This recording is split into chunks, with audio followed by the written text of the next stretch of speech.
আসসালামু আলাইকুম। আমি মাংসের জন্য দেশি মুরগি পালন করতে চাচ্ছি, তাই যশোরের নাইম ভাইয়ের কাছ থেকে 250 পিস দেশি মুরগির 20 ডিম নিয়ে আসলাম। 20 ডিমগুলো হাতে পাওয়ার পর এখন আনবক্সিং করে নিচ্ছি। আপনারা দেখতে পাচ্ছেন ভিডিওর মধ্যে। আসলে জানি না দেশি মুরগি মাংসের জন্য পালন করলে কতটুকু লাভ লস, তবে এতটুকু জানি আমাদের বাজারে দেশি মুরগির চাহিদা খুবই বেশি। গত ভিডিওতে দেখেছেন যে আমি 4 পিস মোরগ নিয়েছিলাম বাজারে, তো 4 পিস মোরগ বিক্রি করেছি 2300 টাকা, অর্থাৎ 575 টাকা পিস পড়েছে।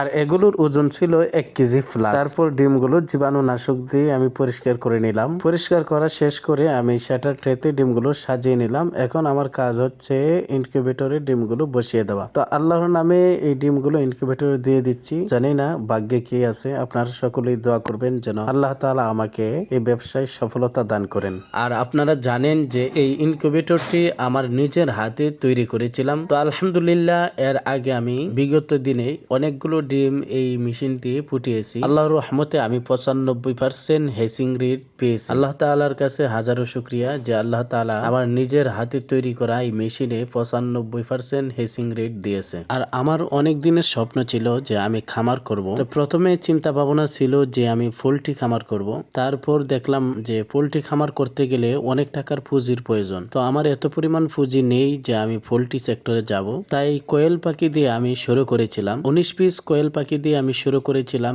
এখন আলহামদুলিল্লাহ 250 পিসের মতো কোয়েল পাখি আমার খামারে রয়েছে। এর পাশাপাশি আমি দেশি মুরগিটা করতেছি। তো আমার এখানে 50 পিস দেশি মুরগিও রয়েছে। কয়েকদিনের মধ্যেই ডিমে আসবে ইনশাল্লাহ। তো আমার স্বপ্ন হচ্ছে দেশি মুরগির বাচ্চা ফোটাবো, সেই দেশি মুরগির বাচ্চাও বিক্রি করব এবং নিজেও মাংসের জন্য দেশি মুরগি পালন করব। তো আমি সবার কাছে দোয়া চাই যেন আল্লাহ তাআলা সকল ধরনের বিপদ থেকে আমার খামারকে আল্লাহ তাআলা হেফাজত করে এবং এই ব্যবসায় আল্লাহ তাআলা আমাকে সফলতা দান করেন এবং আমার খামারে আল্লাহ তাআলা যেন বারাকা দান করেন। এই ব্যবসার মাধ্যমে যেন আমার রিজিকের একটি ফায়সালা আল্লাহ তাআলা করেন। আর আপনাদের ভালোবাসা পেলে আমি অনলাইন জগতে সোশ্যাল মিডিয়াতে অনেক দূরে এগিয়ে যেতে পারবো। তাই সবাই সাপোর্ট করে আমাকে সামনের দিকে এগিয়ে যেতে সাহায্য করবেন। ডিম বসানোর পরে আমার ইনকিউবেটরের অবস্থা দেখতে পাচ্ছেন আপনারা ভিডিওর মধ্যে। তো ভিডিওটি যদি সবার কাছে ভালো লাগে তাহলে অবশ্যই লাইক কমেন্ট করে পাশে থাকবেন। আর আমার ফেসবুক পেজে এবং ইউটিউব চ্যানেলে যদি নতুন হয়ে থাকেন